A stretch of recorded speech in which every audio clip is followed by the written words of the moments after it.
요즘 제가 존 맥아도 목사님 이제 말씀을 좀 듣고 있습니다. 말씀드린 대로 올해 초에 갑자기 이제 설교하시다가 심장 문제가 이제 생겨서 수술을 이제 받으시고 몇 달 동안 이제 나오지 못하고 그러다 이제 다시 회복이 돼서 나오셔서 이제 설교 말씀을 다시 하고 있습니다. 감사하게도 수술 전이나 수술 후나 참 목소리가 이렇게 그냥 여전하시고 이렇게 정정하게 딱 서서 말씀을 전하신 것 이렇게 보면서 참 하나님께 감사드리고 있습니다. 근데 요즘 교회가 뭔가, 그 다음에 목사가 뭔가 등에 대해서 지금 설교를 하고 있습니다. 이번 올해 이제 연세가 84세예요. 84. 그래서 떠날 때를 대비해서 이런 메시지를 준비하는 것 같다, 이런 생각을 하게 됐습니다.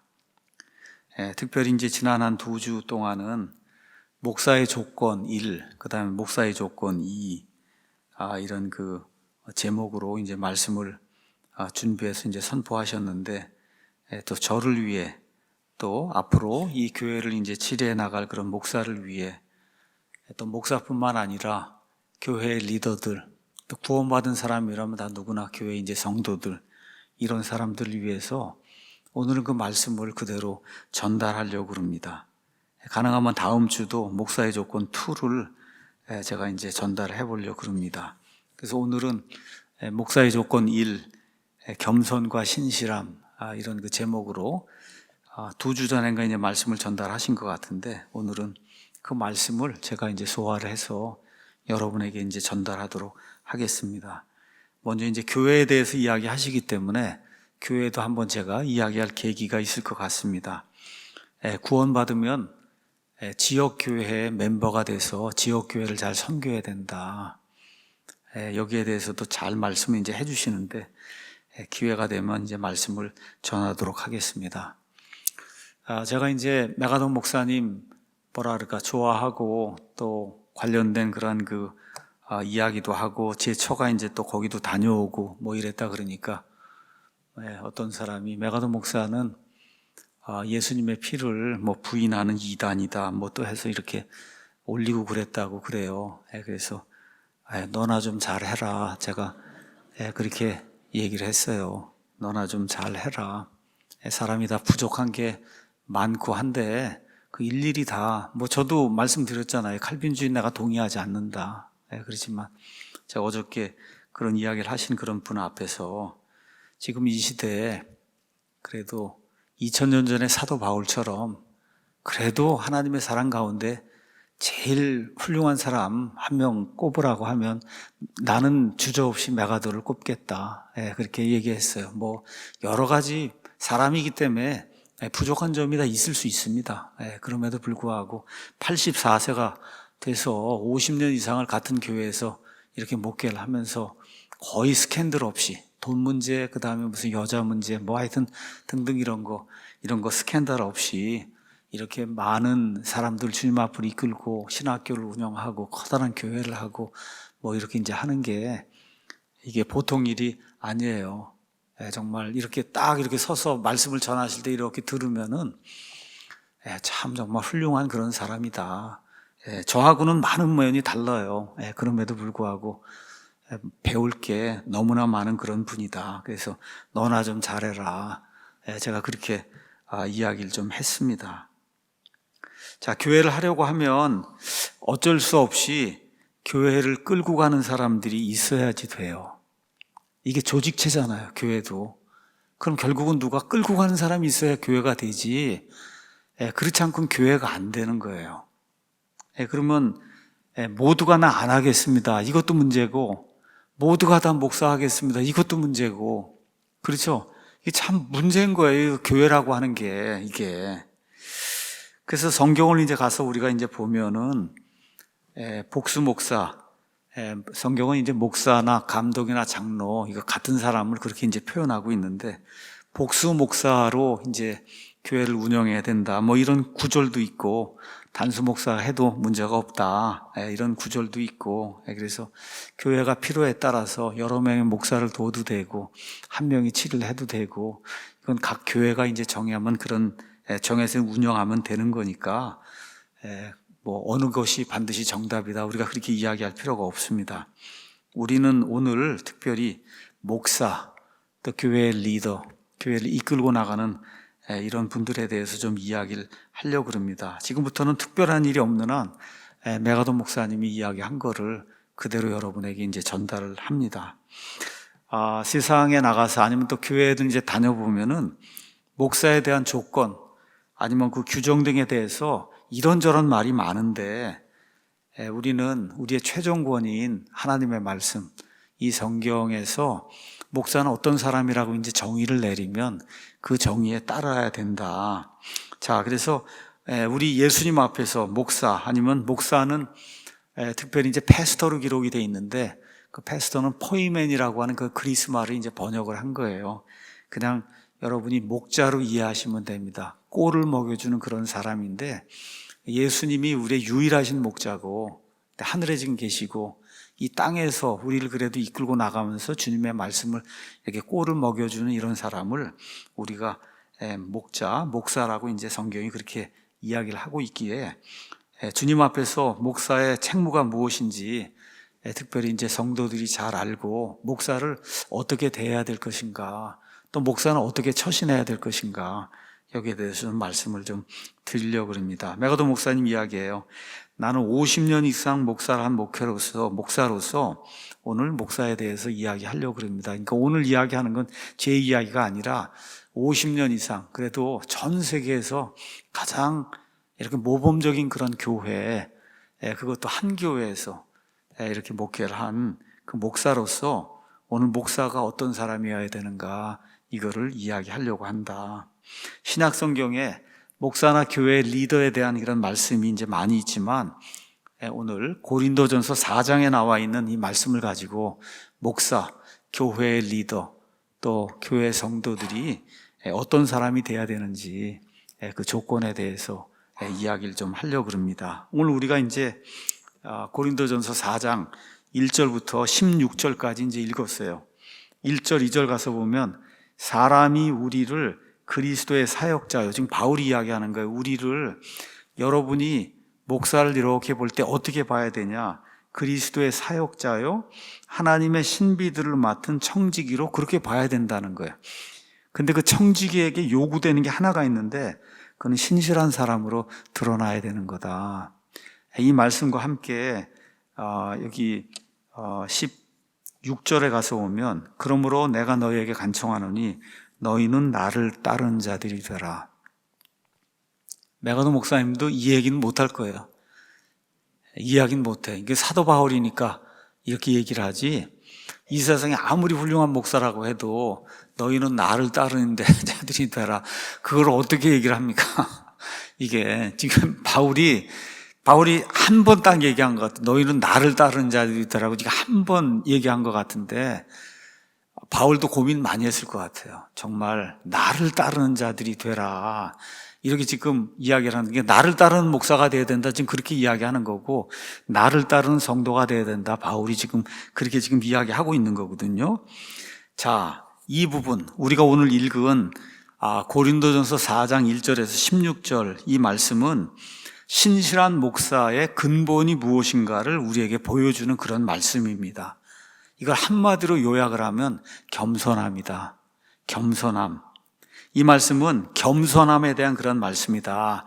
영어로는 이렇게 겸손하다 이렇게 얘기할 때 humble이라고 하는 말을 써요. humble. 참 저 사람 humble해. humble. H-U-M-B-L-E. humble은 원래 뜻이 뭐냐면 자기를 낮추는 거예요. 왕 앞에 가면 어떻게 해요? 고개를 숙이고 무릎을 꿇고 자기를 낮추잖아. 이렇게 낮추는 그거를 겸손이라고 이야기하는데, 오늘 그 험불하다. 참 저 사람은 험불한 사람이야. 이거에 대한 말씀이 여기 고린도전서 4장 1절에서 4절에 이제 기록이 돼 있다는 거예요. 자, 어떤 사람이 하나님이 주신 소명을 완수하여 교회에서 리더가 되고 목사가 되려면, 교회를 이끌고 나가는 그런 사람이 되려면, 뭐 그렇지 않더라도 우리 남편들은 교회에서 가정에서 다 이제 가정을 이끌고 나가는 그런 리더가 돼야 되잖아요. 이렇게 되려면 가장 필요한 것이 겸손이다. 그래서 오늘 고린도전서 4장 1절에서 이제 16절 이 말씀은 겸손에 대한 벤치마크다. 어떤 거 얘기할 때 저게 벤치마크야. 저 정도는 해야 돼. 얘기할 때 그게 이제 벤치마크잖아요. 하나님의 종, 목사가 될 때 저 정도는 돼야 돼 할 때 얘기하는 그 벤치마크의 그 말씀이 고린도전서 4장 1절에서 이제 16절 말씀이다. 메가더 목사님 얘기하는 거예요. 우리가 살고 있는 21세기 미국이든 한국이든 우리의 문화는 겸손을 이상하게 여기고 있습니다. 이렇게 사람들이 겸손을 배제하려고 하고 겸손을 요구하지 않습니다. 어디서도 그래서 겸손을 찾기가 어렵습니다. 정치하는 사람, 경제 이렇게 이끌어가는 사람, 전문 직종, 스포츠, 음악, 문화, 예술 이런 모든 거 다 찾아봐도 겸손한 사람을 찾기가 대단히 어렵습니다. 사람들은 어떻게 하든지 자기가 스포트라이트를 좀 받으려고 그냥 사람들 앞에 서서 어떻게 하든지 입을 열어서 내가 이렇게 좋은 사람이다, 훌륭한 사람이다 이렇게 자꾸 자기 자신을 알리려고 그렇게 이제 노력을 하죠. 그걸 우리가 이제 명성을 쫓아간다, 영예를 얻으려고 그런다, 인기를 누리려고 그런다.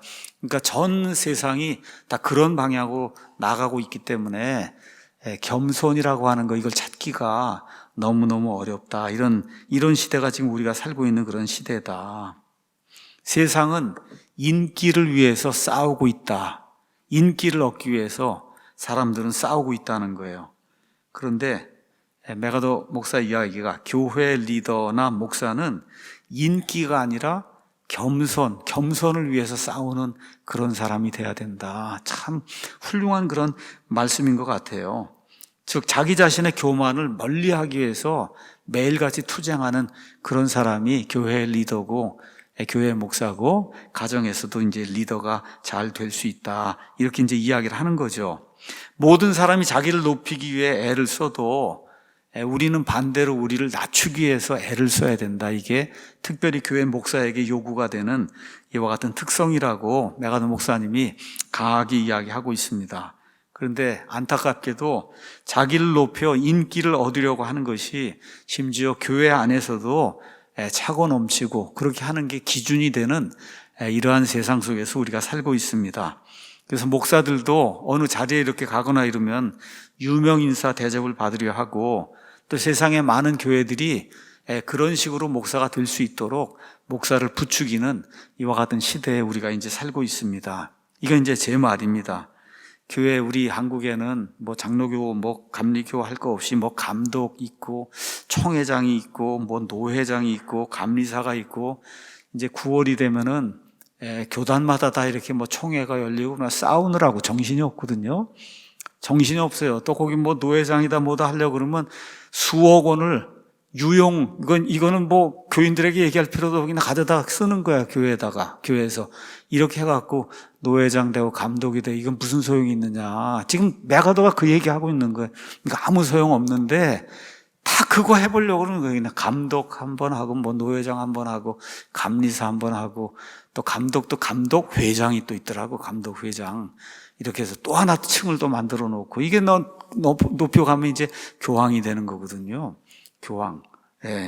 이런 거를 얻기 위해서 세상의 교회 목사들도 애를 쓰는 그런 세상이 이제 됐다는 거죠.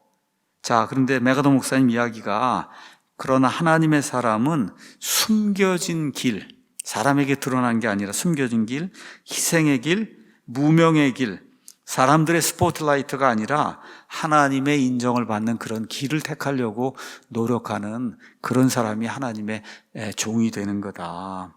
그러면서 침례자 요한을 한번 생각을 해봐라 이렇게 이야기하고 있어요. 예수님께서 침례자 요한에 대해서 뭐라고 평가하세요? 지금까지 태어난 이 사람 가운데 가장 위대한 자가 침례자 요한이다. 예수님이 그렇게 칭찬을 하시잖아요. 자, 그럼 침례자 요한은 어떤 이유로 예수님으로부터 이렇게 좋은 평가를 받았을까? 정말 무섭게 회개를 강조하고 종교 지도자들 책망하고 또 예수님 앞에 가서 달려갈 그런 전령으로서 하나님 말씀을 열심히 이렇게 신실하게 전했기 때문에 예수님이 여자들 가운데 태어난 사람 가운데 가장 위대한 자라고 침례자 요한을 그렇게 표현했을까? 아니라는 거죠. 신약 성경은 침례자 요한에 대해서 많은 걸 기록하고 않지만 한 말씀은 요한복음 3장 30절, 우리가 내면 세계 질서 이야기하면서 침례자 요한에 대해서 이야기했던 것, 29절 30절, 신부를 얻는 자는 신랑이지만 서서 신랑의 말을 듣는 신랑의 친구가 신랑의 음성으로 인해 크게 기뻐하나니 그러므로 나의 이 기쁨이 성취되었노라. 그분은 반드시 흥하셔야 하되 나는 반드시 쇠하여야 하리라. 이 말 한마디가 침례자 요한을 이 세상에서 가장 위대한 자라고 이렇게 평가를 내리기에 합당한 그런 사람으로 만들었다는 거예요. 나는 반드시, 영어에 must가 있어요. He must increase, I must decrease.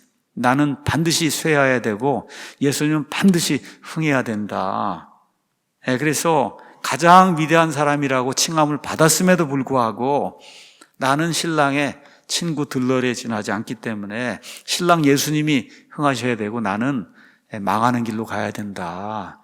이게 침례자 요한의 겸손함이고 이런 겸손함 때문에 예수님으로부터 가장 위대한 자라고 하는 그런 칭찬을 받았다는 거죠. 그런데 고린도전서 4장에서 사도 바울은 똑같은 그 겸손에 대해서 이야기를 하고 있는 거예요. 그래서 메가더 목사님의 평가는 이렇습니다. 바울이 위대하다는 거, 그 위대함의 원천은 그가 논리적으로 말씀을 잘 전달했기 때문에 위대하다고 이야기하는 게 아니라는 거죠. 어느 면에서 사도 바울은 목회에 성공한 그런 사람이에요. 많은 곳에 교회를 세우고 사실 한 사람이 그렇게 성공적으로 목회를 하고 그런 것도 쉽지 않거든요. 그런데 어떻게 이런 일을 할 수 있었을까? 그가 많은 교육을 받고 또 많은 지식을 갖고 있어서 그런 게 아니라는 거예요. 예수님에 대한 강한 확신 때문에 그가 위대한 사람이 됐다, 그렇게 이야기할 수도 없다는 거죠. 침례자 요한이 가졌던 것과 동일한 것, 즉 자기를 낮추는 겸손함, 이것이 있었기 때문에 바울이 위대한 사람이 이제 됐다는 거죠. 그래서 우리가 바울 서신을 가서 이제 보면 고린도전서 15장 9절에 나는 사도들 중에 가장 작은 자다, 자기 자신을 그렇게 표현하는 거예요. 사도들 중에 나는 가장 작은 자고 그 다음에 사도라 불리기에 합당하지 못한 자다, 그렇게 자기를 낮춘다는 거예요. 사도라 불리기에 합당하지 못한 그런 자다. 이 사도들뿐만 아니라 에베소서 3장 8절 가서 보면 모든 성도들 중에서 가장 작은 사람이다, 내가. 우리 이런 성도들보다 더 가장 작은 사람이다. 디모데전서 1장 15절 가면 그거보다 더 낮춰서 내가 죄인들 가운데 우두머리다, 이렇게 지금 표현하고 있다는 거죠. 이게 단순히 말로만 이렇게 표현이 된 게 아니라 그의 삶과 그 다음에 그가 기록해 놓은 그런 서신서를 보면 정말 자기 자신을 낮추기 위해서 애를 쓴 그런 사람이었다. 근데 바울에게도 교만하게 되려고 하는 그러한 본성이 있었다는 거예요.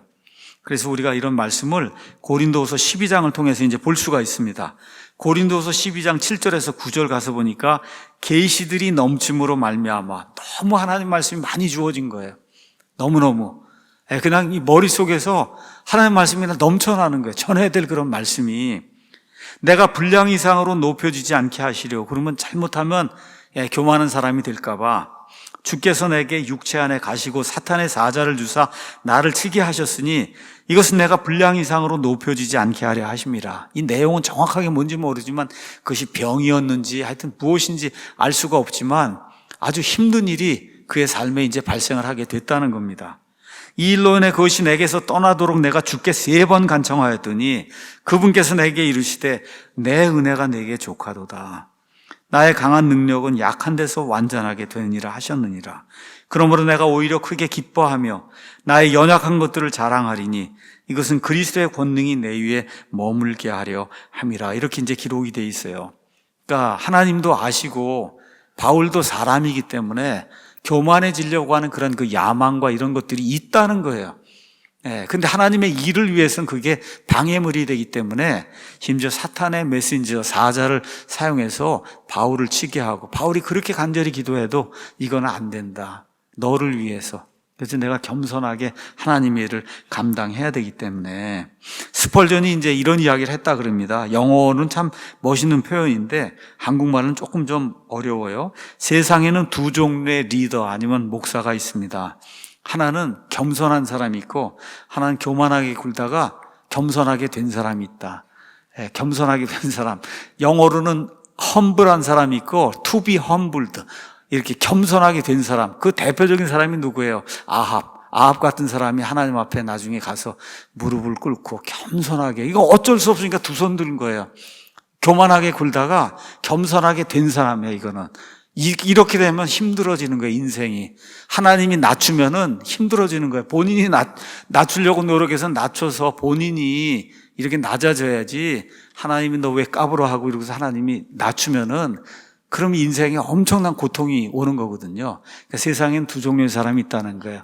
겸손한 사람이 있고 하나님 앞에 까불다가 하나님이 낮춰서 어쩔 수 없이 겸손해질 수밖에 없는 이런 사람이 있다. 자, 고린도 교회에 문제가 있었다는 거죠. 여러분 아시는 것처럼 고린도 교회는 문제가 엄청 많은 그런 교회입니다. 여러 명의 교사들이 있었어요. 그래서 고린도 전서 시작하는 데 이제 가서 보면은 성도들끼리 서로 다투는 거예요. 여러 명의 교사, 쉽게 얘기하면 여러 명의 목사들이 있었단 말이에요. 근데 성도들이 자기들이 좋아하는 목사를 앞으로 자꾸 내세우는 거죠. 그러니까 고린도전서 1장 11절에서 13절, 내 형제들아, 글로의 집안에 속한 자들을 통해 너희에 관한 일 곧 너희 가운데 다툼이 있음을 내가 밝히 알게 되었노라. 메가더 목사님 표현입니다. 이게 교회다. 다툼이 있는 데가 교회다. 다툼이 없는 데는 그건 천사들이 모여 있는 거지. 사람들이 이렇게 모여 있는데 어떻게 다툼이 없겠어요. 제 다툼의 내용이 뭐냐? 이제 내가 이것을 말하노니 그것은 곧 너희가 각각 나는 바울에게, 나는 아볼로에게, 나는 게바에게, 나는 이 사람이 제일 좋아, 이렇게 얘기하는 거야. 난 바울이 제일 좋아, 나는 아볼로가 제일 좋아, 나는 게바가 제일 좋아. 이 정도까지만 해도 괜찮아요. 나는 예수님이 제일 좋아. 이렇게 말은 좋은 건데 이게 위험한 말이에요. 이게 무슨 얘기냐 하면 나는 예수님만 따르겠습니다 하고 사람들하고는 아주 밖에 있는 사람처럼 이렇게 행동하는 사람도 교회에 있거든요. 나는 예수님만 따르는 사람입니다. 이거 무서운 거예요, 여러분. 이렇게 일을 이렇게 시키잖아요. 저는 목사님 도와주는 사람이 아니라 하나님이라는 사람입니다. 이건 정말 무서운 말이에요. 무서운 말. 저는 교회에 누구 돕거나 그런 사람이 아니라 하나님 일만 하는 사람이고 예수님만 따르는 사람입니다. 이런 사람을 조심해야 돼요.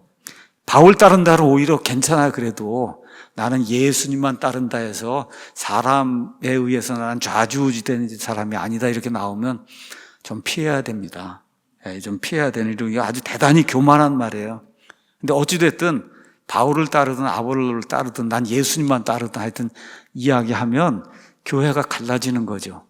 그렇잖아요. 교회가 갈라지는 거잖아요. 그래서 고린도전서 3장에 가서 보면 이런 말씀이 그 안에 이제 기록이 되어 있습니다. 형제들아, 내가 영에 속한 자들에게 말하는 것 같이 너에게 할 수 없어서 육신에 속한 자들과 그리스도 안에 있는 갓난 아이들에게 말하는 것 같이 하였노라. 내가 너희를 젖으로 먹이고 음식으로 하지 아니하였나니 이는 지금까지 너희가 그것을 감당할 수 없었고 지금도 여전히 할 수 없기 때문이라. 너희는 아직도 육신에 속한 자들이니라. 너희 가운데 시기와 다툼과 분쟁이 있으니 너희가 육신에 속하여 세상 사람들처럼 걷지 아니하느냐. 어떤 이는 말하기를 나는 바울에게 속한다 하고 다른 이는 말하기를 나는 아볼로에게 속한다고 하니 너희가 육신에 속한 자들이 아니냐. 너무 영적인 상태가 이게 미숙한 그런 상태라 고기를 줄 수가 없었다는 거예요. 그냥 전만 먹일 수밖에 없는 그런 상태에 있었다. 이게 이제 고린도 교회가 가지고 있는 이러한 이제 문제였다는 거죠. 자, 3장 여기 가서 21절, 22절 가서 보면 아무도 사람들을 자랑하면 안 된다. 목사 자랑, 목사가 여럿이 있으면 어떤 목사, 난 저 사람만 좋아해, 좋아해, 이렇게 사람들을 자랑하지 마라. 이는 모든 것이 너희 것이기 때문이다. 재미있는 말씀이에요. 모든 것이 너희 것이다. 이 얘기는 모든 성도는 동일한 영적인 소유물을 갖는다는 거예요. 보상은 다를 수 있어도 기본적으로 구원받으면 모두가 동일한 걸 차지한다는 거예요. 동일한 생명, 예수님의 생명 차지하고 하나님의 본성에서 간 모든 것을 동일하게 갖기 때문에 목사를 신처럼 이렇게 여기지 말라는 그 목사도 똑같은 거 차지하는 거예요. 바울이 그렇게 얘기하는 거예요. 여기 내용이 모든 것이 너희 거다. 그러니까 목사는 우리하고 달라 이렇게 되면 그 문제 생긴다는 거예요. 문제 생겨요. 예, 그러니까 목사나 성도나 성도들 가운데 좀 큰 사람도 있고 작은 사람도 있고 이렇게 여러 가지 일을 가지고 볼 때 그럴 수 있지만, 예, 우리 모두가 똑같이 하나님의 본성에 속한 것들을 갖는 그런 거다. 그렇기 때문에 이런 걸 가지고 교회 안에서 분열이 생기면 안 된다. 그래서 사람을 자랑하지 말라고 바울이 이야기를 하고 있어요. 바울이나 아볼로나 게바나 세상이나 생명이나 사망이나 현재 것들이나 장래 것들이나 모든 것이 다 너희 거다. 이해하시겠죠? 목사의 것이 조금 더 나은 게 아니에요. 다 똑같은 거예요. 목사의 것이 더 나은 게 아니에요. 다 똑같다고. 다 똑같아요. 너희는 그리스도의 것이고 그리스도는 하나님의 것이다. 그래서 교회 안에서 어떤 사람을 자랑하고 누구를 더 존중하고 하는 그런 일을 하면 안 된다고 바울이 이제 이야기해주고 있는 거예요. 그래서 이렇게 교회에 다툼이 생기고 문제가 생기면은 하나님의 온전한 진리를 전달할래? 전달할 수가 없다는 거, 이해를 할 수가 없으니까. 이 사람은 수준이 이것밖에 안 되는데 거기다 대고 무슨 이야기를 하겠어요. 그러니까 바울이 이 너무나 영적으로 미숙하기 때문에 고기를 주려고 해도 그거 먹을 수가 없고 씹을 수가 없으니까 그냥 젖을 줄 수밖에 없는 그런 상태로 그런 말씀만 너에게 내가 전할 수밖에 없었다. 바울이 이제 그렇게 이야기하는 거죠. 이게 끝난 다음에 이제 4장이 나오는 거예요. 그래서 사람이 우리를 그리스도의 사역자요 하나님의 신비들을 맡은 청지기로 그렇게 여겨야 된다. 그러니까 교회 여기 성도님들은 목사를 신으로 여기면 안 된다는 거예요. 신으로 여기고 나하고 다른 무슨 제사장으로 여기고 그렇게 하면 안 된다는 거예요. 교회에 나오는 모든 성도들은 목사, 리더, 교회에서 무슨 일을 하는 그런 사람들, 이거를 그리스도의 사역자, 하나님의 신비들을 맡은 청지기로 그렇게 여겨야 된다. 또한 청지기는 반드시 신실해야 된다. 2절 이야기하면서 이제 16절까지 이야기를 이제 끌고 나가는 거예요. 자, 그럼 목사는 첫 번째 어떤 사람이 되어야 되냐? 그리스도의 사역자가 되어야 된다. 참 이게 안타까운 말입니다. 이거 번역을 어떻게 할 수가 없으니까 사역자로 이렇게 번역을 했는데, 그저 18살 돼서 신학교 가면 나 주님의 사역을 하러 간다고 그러고, 사역자 그러면 사역이 엄청나게 큰 걸로 이렇게 생각하는 경향이 많아요. 그러니까 교회 안에서 무슨 일 하면 나 무슨 사역을 해? 찬양 사역이야. 나 교회 학교 아이들 가르치는 사역이야. 사역이 엄청난 걸 그렇게 생각을 하는데, 사역은 영어로 미니스트리 한다는 거예요. 미니스터는 섬기는 사람이란 뜻이에요. 섬기는 사람. 나는 그리스도를 위해 섬기는 사람이다. 그래서 영어에서는 미니스터가 장관이 다 미니스터잖아요. 수상. 미니스터 중에 제일 큰 미니스터가 프라임 미니스터. 그 뭐예요? 공무원 중에 제일 많이 국민들을 섬겨야 될 사람이 수상이다. 그런 뜻이에요. 그게 미니스터라는 뜻이에요. 근데 이게 섬기는 자라고 우리가 번역을 많이 하면서도 너무 한국말 여기에 사역이라는 게 하는 게 이렇게 고착화가 됐다 그럴까 이렇게 하다 보니까 지금 여기를 어쩔 수 없이 그리스도의 사역자유 이랬는데 원래 뜻은 그리스도의 섬기는 자다 이런 뜻입니다. 섬기는 자. 그러니까 사역이 큰일 하는 게 아니에요. 섬기는 거 하는 게 사역이다. 그래서 바울은 내가 청지기로서 섬기는 일에 만족하는 그런 사람이다. 자, 우리는 이제 별로 이렇게 그리스말 분해를 하고 이 뜻이 원래 이런 뜻이다 이렇게 이야기를 안 하는데 이제 이 메가더 목사님 가끔 그렇게 합니다. 자, 여기 나오는 사역자라고 하는 말이 뭐냐? 그리스말에는 후페레테스 이렇게 돼 있다는 거. 후페레테스. 후페레테스는 후퍼라는 말하고 레테스하고 두 개가 합쳐져서 후페레테스가 됐는데 후퍼는 밑에 있다 이런 뜻이라는 거예요. 그러니까 종들 가운데도 저 밑바닥에 있는 그렇게 섬기는 사람을 지금 여기 사역자라고 이렇게 표현했다는 거죠. 그 당시 이제 노예들이 많이 있었잖아요. 노예들 가운데는 우리나라도 옛날에 이렇게 상놈으로 태어나면 이름도 없이 지냈잖아요. 다 이름도 없이. 그렇죠. 마찬가지로 이름도 없는 노예가 있었다는 거예요. 이름을 가질 필요도 없는 거예요. 이름을. 왜? 그 인간이 아니에요. 거의 인간이 아니에요. 자, 이게 어떤 거냐. 옛날에 여러분 뭐 배너나 이런 거 가서 보면 이렇게 갤리선이라 그래갖고 노예들이 저 밑바닥에 들어가서 노를 짓는 거야. 노예는 그냥 먹고 이거 노만 짓는 거야. 아무것도 하는 게 없어요. 그런데 그 갤리선도 밑에 들어가면 3층으로 돼 있었다는 거야. 3층. 그 갤리선에 타는 그 노예도 층이 3이 있었다는 거야. 근데 저 맨 밑바닥에 들어가면 그 사람 이름을 알 필요도 없고 그냥 밥이나 주면 그냥 받아 먹고 종일 소리가 나서 노 저라 그러면 노 짓고 쓰라 그러면 쓰고 그것밖에 안 하는 이게 후페레테스라는 거예요. 그러니까 지금 바울이 나는 저 갤리선 저 밑바닥에 저 3층 저 밑바닥에 이름도 없이 그냥 모든 거 하라는 대로 그냥 하는 그런 종에 지나지 않는다. 그러니까 바울이 자기를 그렇게 소개를 하고 목사나 교회 리더 이거 하나님 앞에서 봤을 때 위치를 이야기하는 거예요. 다른 데 가서 보면 말씀을 가르친 자를 존중히 여기라 그렇게 바울이 다 그렇게 얘기했지만 신분적으로 하나님 앞에서는 저 밑바닥에서 노 적고 있는 이름도 없는 이와 같은 사역자에 지나지 않는다. 이러한 자세를 가지고 목사가 교회를 다스리고 교회 리더들이 교회에 있는 성도들을 이렇게 잘 이끌어가는 그런 역할을 해야 되는 거다. 그렇게 이야기하는 거예요. 그러니까 바울이 뭐라고 얘기하냐. 너희는 나를 하나님 앞에서 나를 볼 때는 신으로 보면 안 되고 어떻게 해요? 이름도 없는 무명의 종으로 나를 그렇게 여겨야 된다는 거죠. 저 뱀 밑바닥에 3층 저 맨 밑바닥에서 이름도 없이 노를 젓는 그런 사람 정도로 하나님 앞에서의 신분이 그런 거지. 목사를 신으로 여기고 제사장으로 여기고 목사 앞에 가서 뭐 머리를 조아리고 그런 목사가 무슨 복을 주고 이런 걸로 여기면 안 된다. 이게 아주 신약교회의 철두철미한 그런 그 원칙이에요. 요한복음 18장 38절에 가서 보시면 예수님께서 이제 잡히시는 그런 일이 나오는데 그 얘기하면서 정말 원하기만 하면 내 종들이 싸워서 내가 붙잡히지 않게 할 수도 있었다 할 때 거기 종들이라고 한 말도 그 예수님의 12제자를 이야기하는 건데 거기도 후페레테스라고 하는 동일한 말이 이제 사용이 됐다는 거죠. 그러니까 예수님의 12사도도 후페레테스고 그 다음에 나도 후페레테스고 후페레테스가 딱 나오면 노예선 거기 갤리선 저 밑바닥에 저 3층 밑바닥에 가 있는 그런 사람 하나님 앞에서 그런 정도밖에 안 된 사람이니까 그런 사람을 높이려고 목사님 그러고 그렇게 하지 말라는 거예요. 그렇게 하지 말아라. 여러분이 목사가 하고 있는 일을 존중하는 건 맞는 거예요. 그건 하나님의 일, 그건 한데 사람을 자꾸 높여서 목사에게서 무슨 인정을 받으면 하나님에게서 인정받는 듯한 이런 스타일로 이렇게 교회를 하면 안 되는 거다. 지금 바울이 그렇게 이야기를 하고 있는 거예요.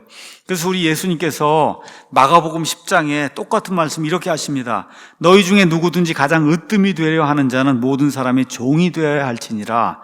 사람의 아들도 섬김을 받으러 오지 아니하. 여기 가서 보면 미니스터란 말이 나오잖아요. 섬김. To be ministered. 그게 아니라 도리어 섬기며 예수님도 섬기는 자로 왔다는 거예요. 자기 생명을 많은 사람의 대속물로 주려고 왔느니라. 그래서 미니스터라고 한 이런 말이 이렇게 참 훌륭한 그런 말이야. 너무 멋있는 그런 말입니다. 자, 그러면서 바울이 고린도전서 그 전에 3장 5절에 자기와 이제 아볼로에 대해서 이야기하면서 그러면 바울은 누구며 아볼로는 누구냐? 그들은 단지 주께서 각 사람에게 일을 주신 대로 너희를 믿게 한 여기도 사역자예요. 사역자 후페레테스란 얘기예요. 가장 낮은 계급에 노예에 지나지 않는다. 하나님 보시기에는. 그러니까 우리는 우리가 해야 할 일 그거 하는 거라는 거예요. 그래서 거기 가서 보니까 3장 8절에 한편 심는 자와 물 주는 자는 하나이며 저마다 자기 수고에 따라 보상을 받는다. 그러니까 보상을 받는 것도 하나님에게서 자기가 한 일에 따라 이제 보상을 받는 거니까 절대 목사를 우상화하거나 이렇게 하면 안 된다. 바울이 이제 그렇게 이야기하는 거죠. 9절 가서 보면 우리는 하나님과 함께 일하는 일꾼이고 너희는 하나님의 농사요 하나님의 건물이다. 바울이 그렇게 이야기하고 있어요. 한 사람은 심고 한 사람은 물을 주었지만 이렇게 자라게 하시는 분은 우리가 아니라 하나님이시다. 성경이 그렇게 이야기하고 있는 겁니다. 자, 9절 가서 보니까 하나님과 일하는 일꾼이라는 거잖아요. 그러니까 교회 리더들은 어떤 사람이 더 높고 어떤 사람이 더 낮고 하나님 앞에서 그렇지 않다는 거예요. 그렇지 않다. 하나님과 함께 일하는 그런 일꾼이다. 이거 잘 기억해야 됩니다. 무질서를 이야기하는 게 아니에요. 제가 말씀드렸듯이 하나님의 말씀을 잘 가르치고, 그렇죠? 하나님의 진리로 인도한 사람을 두 배나 존경할 자로 여기라고 또 바울이 이야기하잖아요. 그러니까 저와 여러분 이런 걸 잘 기억을 하고 무질서를 이야기하는 것이 아니라 하나님 앞에서의 목사나 여러분이나 다 똑같은 거라는 거예요. 똑같은 거. 이거를 꼭 기억을 하고, 특별히 목사가 나는 목사다. 이게 이렇게 되면 이게 곤란해진다는 거예요. 예, 이렇게 되면 곤란해지는 거다. 그래서 여기서 바울이 자기의 겸손함을 이렇게 드러내는 거죠. 뭐라 그래? 난 저 배 밑바닥에 들어가 있는 이름 없는 노예와 같다. 자기를 지금 그렇게 소개를 하고 있으니 그런 사람이 어디 있냐는 거예요. 이게 바울의 겸손함이다. 고린도전서 이제 9장에 또 가서 보시면은 바울의 이야기가 나오는데 저도 참 이 말씀 읽으면서 많이 이제 동감이 됐습니다. 자, 16절. 내가 복음을 선포할지라도 내게는 자랑할 것이 없나니 이는 불가피하게 그 일이 내게 맡겨졌기 때문이라. 만일 내가 복음을 선포하지 아니하면 참으로 내게 화가 있으리로다. 여기 불가피하다 이렇게 이제 돼 있는데 이걸 또 다른 식으로 표현하면 강압적으로 이런 뜻이에요. 하나님이 강압적으로 이걸 맡겼다는 거예요. 내가 하고 싶어서 맡은 게 아니라 불가피하게. 영어로 가서 뭐 necessity, 필요가 있어서 할 수 없이 이걸 맡았는데, 그러니까 어떻게 복음을 선포하지만 화가 자기에게 미친다. 강압적으로 이걸 맡았기 때문에 17절 가서 보면 내가 자원하여 이 일을 하면 보상을 얻겠지만 내 뜻에 반하여 한다 할지라도 복음의 분배 사역이 내게 맡겨졌다. 무슨 얘기예요? 바울이 자기의 뜻과는 반대로 지금 복음 사역, 복음의 이런 전파 사역을 지금 하고 있다. 이렇게 애둘러서 지금 표현하고 있는 거예요. 바울이 원래 하나님의 복음을 선포하는 그런 사람이 아니었어요. 복음을 방해하고 가로막고 그 믿는 사람을 죽이려고 하는 그런 사람이었는데 다마스크 도상에 가는 길에 하나님이 강권적으로 역사하셔서 그를 내려쳐서 눈멀게 하시고 이렇게 하면서 하나님의 복음을 선포하는 사람으로 만들어줬어요. 그래서 자기 뜻에 지금 반하는 거, 원래는 그거 하려고 한 사람이 아니었는데 근데 지금 그 일에 반해서 그걸 해도 복음의 분배 사역이 내게 맡겨졌다고 지금 이야기하고 있는 겁니다. 자, 그래서 18절에 그러면 나의 보상이 무엇이냐? 진실로 내가 복음을 선포할 때 그리스도의 복음을 값없이 선포하고 이로써 복음 안에 있는 나의 권리를 남용하지 아니하는 것, 그것이다. 목사로서 또 교회의 종으로서 봉사하면은 당연히 받아야 될 거, 일꾼이 자기 먹을 거 받는 거 그건 너무 당연하다.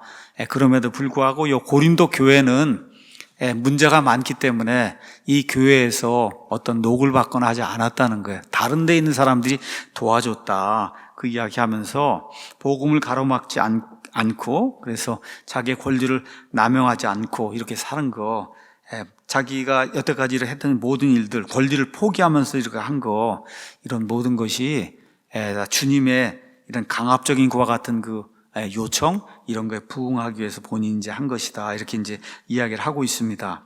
자, 그러면서 이걸 가만히 보면 대다수의 목사들이 스스로 선택해서 그분을 섬기지 않는다는 거죠. 그래서 섬기도록 부르심을 받아 우리의 뜻에 반하면서 주님을 섬기고 있다. 그러니까 메가더 목사 같은 경우도 이 그레이스 교회 28살이고 이제 갔는데 그때부터 지금 50몇 년을 지금 섬기고 있는데 그 교회에 갈 때 요구 조건이 딱 하나가 있었어요. 그것은 뭐냐? 나는 신방하고 뭐 이런 거 아니라 일주일에 40시간 하나님 말씀만 공부할 수 있도록 그렇게 나를 초청해 주시면 내가 그 교회 목사로 가겠다. 이렇게 해서 그 조건으로 거길 가서 정말 그 무명의 교회를 50몇 년 동안 어느 면에서 세계 최고의 그런 교회로 이렇게 올려놓게 이제 된 거거든요. 어느 면에서 섬기도록 부르심을 받은 거, 이것도 참 제가 여러분에게 말씀을 드리잖아요. 내가 해보고 싶습니다 하는 거 된 적 없어요, 하나도. 그런데 그래도 목사를 어떻게 하는 거 아니냐? 기회가 주어져서 하는 거예요. 기회가 주어져서 하는 거예요. 그걸 어떻게 하느냐? 하나님이 주신 기회인지 다른 사람이 있어야 되는 거예요. 다른 사람이 있어야 돼요. 늘 강조하는 거예요. 메가더 목사님이 아무리 훌륭하거든요. 다른 사람이 하나도 없으면 무슨 교회를 하겠어요? 그렇잖아요. 다른 사람이 있어야지 되는 거다. 그게 하나님의 부르심의 명백한 증표예요. 그래서 그런 일이 자연스럽게 이루어져야 된다. 내가 목회하겠습니다. 그리고 나팔 불고 다니고 이렇게 해서 목회 잘하는 사람은 없다고 보면 돼요. 그럼 비성경적이다. 대부분이 못합니다. 못하겠습니다. 하는데 기회가 와서 하다 보니 사람들이 자꾸 모이고 그를 쫓아가는 그런 사람들이 생기고 이렇게 해서 교회가 이렇게 커지고 하는 그렇게 되는 게 정상적인 그런 일이지 내가 해보겠습니다 해서 된 일은 없다. 그래서 하나님의 간섭과 섭리 이게 중요한 거예요. 하나님의 간섭과 섭리 이걸 통해서 알게 모르게 하나님이 그렇게 해야 모든 영광을 하나님이 받잖아요. 그렇잖아요. 그게 하나님이 원하시는 거고 하나님은 영광과 존귀와 찬양을 다른 존재가 받는 거를 제일 싫어하세요. 그걸 저와 여러분이 기억하시면 돼요. 하나님은 영광과 존귀와 찬양과 하여튼 뭐 이런 거를 목사든 누구든 딴 사람이 대신 뭐 받는다 그러면 하나님이 낮춰요. 이거는 겸손해야 되겠구나 하고 낮추는 일이 발생을 한다. 100% 하나님의 일입니다. 하나님께 영광을 돌려야 그래야 하나님이 간섭과 섭리와 이런 걸 통해서 그 사람의 일이 제대로 될 수 있도록 도와주신다. 이게 신약과 구약에 나와 있는 하나님의 이런 뭐 교회를 운영하는 그러한 그 원리다, 원칙이다. 여러분과 제가 그렇게 생각하면 그러면 이제 될 것 같습니다. 자, 고린도후서 6장에 이제 가서 보면은 6장 3절, 4절에 가서 보면 이런 말씀이 있어요. 사역이 비난을 받지 않게 하려고 우리가 어떤 일에도 결코 걸려 넘어지게 하는 행위를 하지 아니하며 오히려 모든 일에 우리 자신을 하나님의 사역자 후페레테스 저 3층 저 밑바닥에 있는 종으로 입증을 하며 그리고 살고 있다. 그러니까 목사가 되려면은 모든 일에 우리 자신을 하나님의 사역자로 입증을 해야 된다는 거예요. 자, 그런데 이게 모든 일이 나쁜 게 엄청 많습니다. 그 다음에 가서 보니까 모든 일이 많은 인내와 제가 제일 못하는 게 이건데 많은 인내와 고난과 궁핍과 곤경과 매맞음과 여러분 좋은 일이 하나도 없는 거예요. 저 3층 밑바닥에 노예라고 생각하시면 돼. 3층 밑바닥에 노예. 그렇죠? 감옥의 갇힘과 소동과 수고와 깨어있음과 그래서 새벽 기도를 못 하잖아요. 제가 새벽 4시 반에 어떻게 깹니까 이거를. 이렇게 그 음식 가운데서 우리가 우리 자신을 입증을 해야 되는 거 하나님의 사역자라고 입증을. 그렇죠? 그 다음에 또 순수함과 지식과 오래 참음과 친절함과 성령님과 거짓 없는 사랑과 여기 친절함 그러면 또 이게 또 힘든 거거든 제가. 진리의 말씀과 하나님의 권능과 오른손과 왼손에 든 의의 병기로 하나님의 사역자임을 입증을 해야 되고 영예와 치욕으로 어떨 땐 영예로운 그런 것도 있지만 치욕도 받아야 된다는 거예요. 치욕도.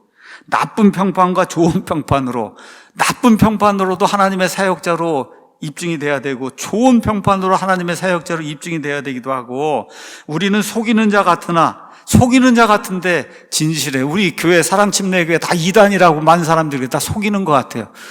그런데 진실해요. 진실하다고. 맞습니까? 이렇게 돼야 되는 거예요. 무명한 자 같으나 유명하며 죽는 자 같으나 보라 우리가 살고 징계를 받는 자 같으나 죽임을 당하지 아니하며 근심하는 자 같으나 항상 기뻐하고 가난한 자 같으나 많은 사람을 부유하게 하며 아무것도 없는 자 같으나 모든 것을 소유한 자. 이 모든 일에 자기를 하나님의 후페레테스로 입증을 해야 된다는 거예요, 목사가. 그러니까 힘든 거예요, 사실. 힘든 일이에요. 그게 부족한 저 같은 사람은 그냥 이 가운데 몇 가지만 겨우 하고 있는데, 지금 할 사람이 없으니까 제가 할 수 없이 지금 하고 있는 거거든요. 그렇게 여러분이 이해하시면 될 거예요. 이게 목사가 해야 될 일이다. 그러니까 힘든 일이에요. 이게. 그러니까 하나님의 은혜가 없이는 하기 어려운 거죠. 그러니까 바울도 하나님의 은혜가 없이는 내가 된 것은 하나님의 은혜로 된 거라고 고린도전서 15장에 이야기하지 않습니까? 하나님의 은혜로 된 거다. 그러니까 또 너무 절망해갖고 아무도 안 한다 그러면 큰일 나니까 제가 말씀드리는 거 하나님의 은혜로 하나님과 함께하면 될 수 있는 거예요. 또 이게 참 아이러니인 거예요. 이 하나님의 목회자가 되고 이 목사 일을 하는 게. 근데 어쨌든 자신의 모든 걸 양보하고 하나님의 사역자로 모든 상황 속에서 자신을 입증하기 위해서 노력을 했다. 그러니까 결국은 뭐예요? 인기를 누리려고 노력하는 게 아니라 하나님이 인기를 주시면 인기 있는 사람이 되는 거고, 무명한 자가 되면 그냥 무명한 자로 사는 거고, 여기에 연연하지 않는 그런 사람이 이제 됐다는 거죠. 그래서 고린도전서 4장 1절에 가면 그리스도의 사역자 후페레테스, 저 3층 밑바닥에 이름도 없는 그와 같은 노예, 이름뿐만 아니라 하나님의 신비들을 맡은 청지기가 뭐라 그랬어요? 집주인이 아니라 집주인의 것들을 맡아서 관리하는 사람이에요.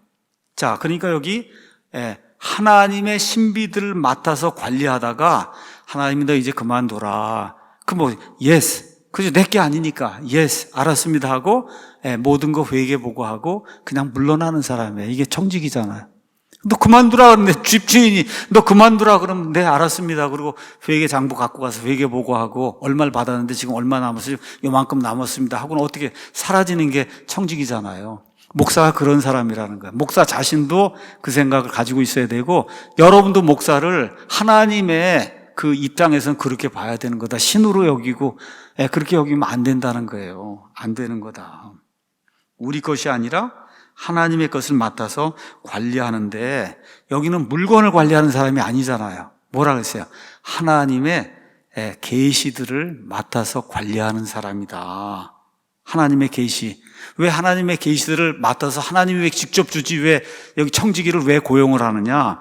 고린도전서 1장 가서 보면 세상의 지혜로는 세상 사람들이 하나님 알 수 있는 방법이 없다는 거예요. 그걸 하나님이 나타나서 일일이 한 사람 한 사람 가액 공부를 시킬 수가 없잖아요. 그러니까 뭐가 필요한 거예요? 하나님은 자신의 진리들을 맡아서 배급해 줄 수 있는 청지기가 필요한 거야, 하나님께. 그렇죠? 그러니까 목사가 그런 사람이라는 거예요. 그 세상의 지혜로는 하나님 알 수가 없으니까 하나님이 목사들을 청지기로 불러서 뭐를 배급하게 해요? 하나님의 진리들을 배급하게 하는 그런 일을 하는 사람이, 그게 하나님의 이 계시들을 맡은 그런 청지기다. 그런 사람들이 바로 목사고 교회의 리더고, 또 어느 면에서는 성도가 그런 사람이에요. 성도가 그 진리를 맡아서 믿지 않는 사람에게 가져다 전달을 해줘야 되니까. 자, 그럼 목사는 내 것이 아니라 하나님의 말씀을 맡아서 배급을 해줘야 돼요. 그러니까 내 생각, 그렇죠? 내 뜻, 이런 게 아니라 하나님의 말씀, 이걸 맡아갖고 하나님의 말씀을 배급을 해줘야 되는 거예요. 그러니까 하나님의 말씀은 다 어디에 있냐? 창세기부터 요한계시록까지 있으니까 창세기부터 요한계시록 있는 모든 말씀 한 절 한 절을 특별한 일이 없는 한 하나님이 이렇게 말씀하셨습니다 하고 다 가르쳐서 배급해 줘야 될 이런 책무를 가진 사람이 목사라는 거예요. 그러니까 감성팔이 설교하고 성경 구절 하나 읽고 신문 쫙 얘기하다가 끝내고 그러면은 목사를 그만둬야 되는 거예요. 목사 아예 자격이 없는 거예요. 목사의 가장 큰 자격은 창세기부터 요한계시록까지 거기는 하나님의 모든 말씀 내가 맡았잖아요. 맡았으면은 그거를 한 구절 한 구절 이 뜻이 이것이다.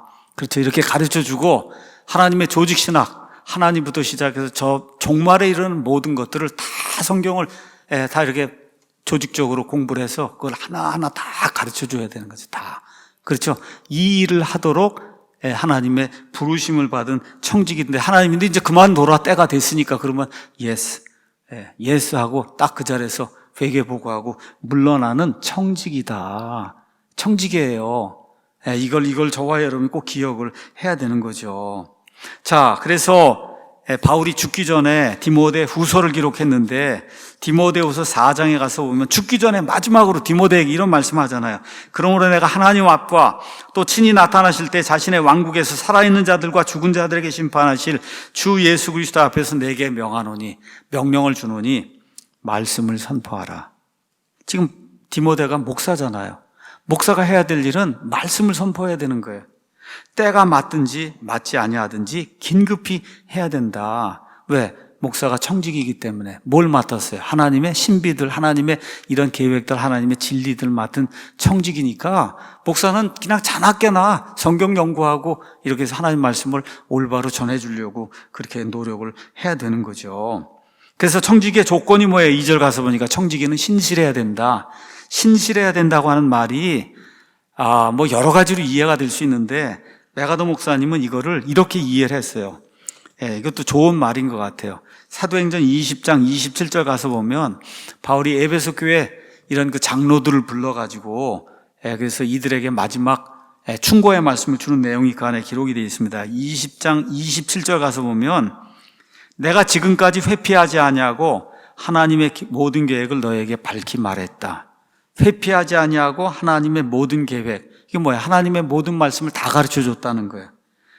그렇죠? 그러니까 어떻게 해야 돼요? 20장 28절 그러므로 너희 자신과 온 양떼에게 주의를 기울이고 성령님께서 너희를 그들의 감독자들로 삼으사 하나님의 교회고 그분께서 자신의 피로 사신 교회를 먹이게 하셨다는 걸 기억을 하고, 목사가 신실하다고 하는 건 아침에 9시에 출근해서 5시 반에 맨날 그 일을 하는 이게 신실한 게 아니고 하나님의 모든 계획을 회피하지 않냐고 다 가르치는 게 그 신실한 거예요. 이해하시겠죠? 모든 계획을 종말론이면 종말론, 구원론이면 구원론, 하나님론이면 하나님론, 이 모든 거를 창세기부터 요한계시록까지 회피하지 않고, 그렇죠? 이단이면 이단에 대한 거 회피하지 않고 모든 거를 다 가르치는 거, 이게 목사에게 요구가 되는 신실함이다. 이렇게 설명을 했는데 제가 보니까 참 맞는 말씀인 것 같아요. 자, 그래서 바울의 태도가 고린도전서 4장 3절 이렇게 이제 요약이 되어 있어요. 여기 이야기하고 마치겠습니다. 저도 사람이고 대다수 목사들이 이제 사람이기 때문에 사람이니까 어쩔 수 없어요. 사람들의 인정을 받기를 원한단 말이에요. 그래서 인기를 추구하고 영예를 추구하고 다 이제 그러는 거예요. 근데 이제 바울은 뭐라고 얘기하냐, 3절에 내가 너에게 판단을 받거나 사람의 판단으로 판단을 받는 것이 내게는 매우 작은 일이다. 바울은 뭐라 그래요? 그거 큰일 아니라는 거예요. 사람들에게 인기를 얻고 명성을 얻고 판단을 해서 받아가 저 사람 아주 훌륭해 이런 게 자기에게는 매우 작은 일이다. 나는 사람들의 판단에 근거해서 내 삶을 살지 않습니다. 사람들이 잘한다 그러면 내가 잘하는 것 같고, 나 그런 사람이 아니라는 거예요. 근데 이게 오용이 되면 안 돼요. 목사가 잘한 게 하나도 없는데 나는 그냥 하나님의 뜻대로만 한다, 이러면 또 이것도 곤란해지거든요. 그러니까 바울 정도는 돼야 이거 얘기를 할 수 있는 그런 말이에요. 이게 잘 이해를 하시고 듣기 바랍니다. 잘못을 엄청 범하고도 나는 사람들이 아니라 하나님의 판단을 받는 사람이니까 하나님 앞에 가서 회개보고 하니까 당신들은 아무 얘기하지 마라, 이러면 이건 완전 교만의 극치가 되는 거죠. 지금 바울의 입장에서 그렇게 모든 걸 다 내놓고 하는 그런 사람의 입장에서 나는 사람들이 인기나 이런 거 명성 이런 거에 연연해하는 사람이 아니다, 그렇게 얘기하는 거예요.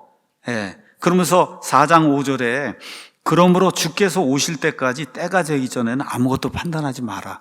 저 사람 이랬다 저랬다 뭐했다 이거 판단하지 마라. 그렇죠? 목사의 일, 목사의 동기, 이게 이제 가장 중요한 건데 이 모든 것이 명명백백하게 드러날 때가 있다는 거예요. 그러니까 특히 목사도 그거를 늘 기억하고 성도들도 같이 기억을 하고, 결론의 말씀 이제 드리겠습니다.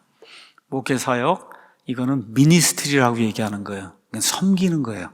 이 섬긴 사역은 겸손함과 그 다음에 신실함을 위한 싸움이지 인기나 명예를 얻기 위한 그런 싸움이 아니다. 그러니까 성도들도 그렇게 생각을 하셔야 되고 목사도 그렇게 생각을 해야 된다는 거예요. 인기나 명예, 명성 이런 걸 얻기 위한 그런 투쟁을 하는 게 아니라 겸손함, 그 다음에 신실함, 이런 걸 위해서 싸우는 싸움이다. 우리의 육을 대적하는 그런 싸움이다. 이게 다 육이 좋아하는 거잖아. 인기 없고 이렇게 되면 다 이거 육이 좋아하는 건데, 그래서 목사는 자신이 하나님 앞에서 겸손한 청지기인지 늘 점검을 해야 된다. 그래서 오늘 얘기 중에 하나가 갤리선의 저 세 번째 저 맨 밑바닥에 이름도 없는 노예처럼 그렇게 하나님을 섬기고 있는가. 그 다음에 또 하나는 식당의 웨이터예요. 식당에 가면 웨이터가 있잖아요. 그렇죠? 내가 정말 식당의 웨이터인가? 이 웨이터가 뭐 하는 거예요? 가서 음식을 주문해 주면 음식 날라다 주는 사람이잖아요. 웨이터가 이래라 저래라 뭐 그럴 수 없잖아요. 그렇죠? 뭐만 하는 거예요? 음식을 날라다 주는 거예요. 하나님의 진리의 말씀들을 날라다가 주는 것까지만 웨이터가 하는 거예요. 목사도 거기까지만이 못하는 거예요. 먹어라 말라 뭐 그렇게 못하는 거예요. 거기까지만 하는 거예요. 그렇죠? 이런 청직이다. 이걸 우리가 잘 하게 될 때, 목사든 리더든 성도든 이걸 잘 하게 될 때 칭찬은 나중에 하나님께 듣는 거예요. 어떤 칭찬? 선하고 신실한 종아 내가 잘하였다는 그런 칭찬은 나중에 주님 오실 때 주님의 때에 우리가 듣게 되는 건데, 이거를 지금 내가 살고 있는 당대에 들으려고 하면 그러면 문제가 생긴다는 거죠. 교회도 마찬가지고 목사에게도 문제가 생긴다. 그래서 고린도전서 4장 16절 가서 보니까 그러므로 내가 너희에게 간청하노니 너희는 나를 따르는 자들이 돼야 된다. 나를 따르는 자들. 참 어렵고도 힘든 그런 말이에요. 근데 바울은 누구를 따랐냐? 예수 그리스도를 따랐잖아요. 예수 그리스도. 그래서 예수 그리스도에 대한 그런 마음이 빌립보서 2장에 이렇게 이제 표현이 되어 있습니다. 2장에 가서 읽어보겠습니다. 바울이 쫓아갔던 그 예수님 가서 보니까 5절에 너희 안에 이 생각을 품으라. 그것은 그리스도 예수님 안에 있던 생각이니라.